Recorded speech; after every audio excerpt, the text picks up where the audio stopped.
ಎಲ್ಲರಿಗೂ ನಮಸ್ಕಾರ. ನಮ್ಮ ಅಡುಗೆ ಚಾನೆಲ್ಗೆ ಸ್ವಾಗತ. ಇವತ್ತಿನ ವಿಶೇಷ ಹುಳಿ ಪುಡಿ ಅಥವಾ ಸಾರಿನ ಪುಡಿನ ಉಪಯೋಗ ಮಾಡಿ ದಿಢೀರನೆ ಮಾಡೋ ಪುಳಿಯೋಗರೆ ರೆಸಿಪಿ. ಮೊದಲನೇ ಸ್ಟೆಪ್ಪಲ್ಲಿ ಬಾಣಲೆ ಇಟ್ಕೊಂಡಿದ್ದೀನಿ.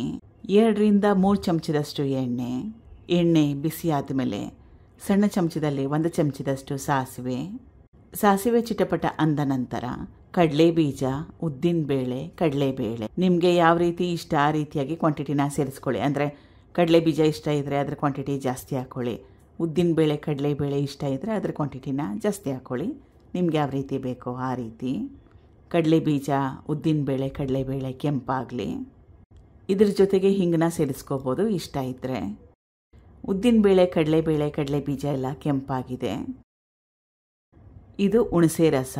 ದೊಡ್ಡ ಲಿಂಬೆಹಣ್ಣು ಗಾತ್ರದಷ್ಟು ಹುಣಸೆಹಣ್ಣು ಉಪಯೋಗ ಮಾಡಿದ್ದೆ.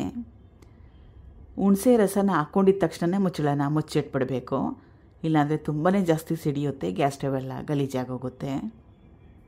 ಒಂದು 20 ಸೆಕೆಂಡ್ ಮುಚ್ಚಿಟ್ರೆ ಸಾಕಾಗುತ್ತೆ. 20 ಸೆಕೆಂಡ್ ಆದಮೇಲೆ ಒಣಮೆಣಸಿನ್ಕಾಯಿ, ಕರಿಬೇವಿನ ಸೊಪ್ಪು.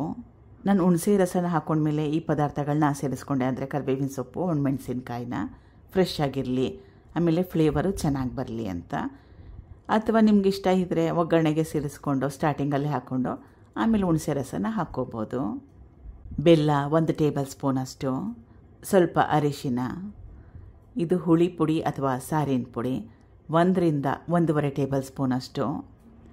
ನಾನು ಸುಮಾರು 1/4 kg ಅಕ್ಕಿಯಲ್ಲಿ ಅನ್ನನ ಮಾಡ್ಕೊಂಡಿದ್ದೀನಿ. ಹೇಳ್ತಾರ ಅಳತೆ, ಅದಕ್ಕೋಸ್ಕರ ಇಬ್ಬರಿಗೆ ಸಾಕಾಗುತ್ತೆ ಒಂದು ಹೊತ್ತಿಗೆ. ಸ್ವಲ್ಪ ಕಾಳು ಮೆಣಸಿನ ಪುಡಿ.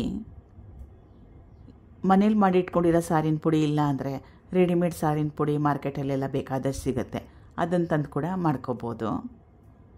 ಈಗ ಕಲಿಸ್ಕೊಂಡು ಗಟ್ಟಿ ಬರಬೇಕು, ಎಣ್ಣೆ ಬಿಡಬೇಕು, ಅಲ್ಲಿವರೆಗೂ ಬೇಯಿಸ್ಕೋಬೇಕು. ಬೇಗ ಆಗೋಗುತ್ತೆ. ಒಂದು 5 ನಿಮಿಷ ಬೇಯಿಸ್ಕೊಂಡ್ರೆ ಸಾಕಾಗತ್ತೆ. 5 ನಿಮಿಷ ಆದಮೇಲೆ ಎಣ್ಣೆ ಬಿಟ್ಟಿದೆ ನೋಡಿ, ಈ ರೀತಿಯಾಗಿ ಬಿಡಬೇಕು, ಅಲ್ಲಿವರೆಗೂ ಬೇಯಿಸ್ಕೋಬೇಕು. ಮಾಡಿಟ್ಕೊಂಡಿರೋ ಮೊದಲು ಅನ್ನನ ಮಾಡ್ಕೊಂಬಿಡಿ. ಆಮೇಲೆ ಸ್ವಲ್ಪ ಹೊತ್ತು ಹಾಕಿ ಸ್ವಲ್ಪ ತಣ್ಣಗಾಗಲಿ. ತಣ್ಣಗಾದ್ಮೇಲೆ ಅದರ ಮೇಲೆ ಸ್ವಲ್ಪ ಎಣ್ಣೆನ ಚಿಮುಕಿಸ್ಕೊಂಡು ಕಲಿಸ್ಕೊಂಡು ಆಮೇಲೆ ಉಪಯೋಗ ಮಾಡಿ.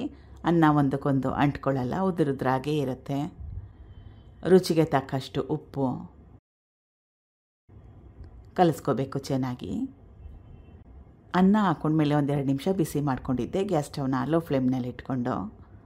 ಸಖತ್ ಟೇಸ್ಟಿ ಇರುತ್ತೆ. ಹುಳಿ ಪುಡಿ ಅಥವಾ ಸಾರಿನ ಪುಡಿ ಇದ್ದರೆ 4 ರಿಂದ 5 ನಿಮಿಷದೊಳಗಡೆ ಮಾಡ್ಕೋಬೋದು.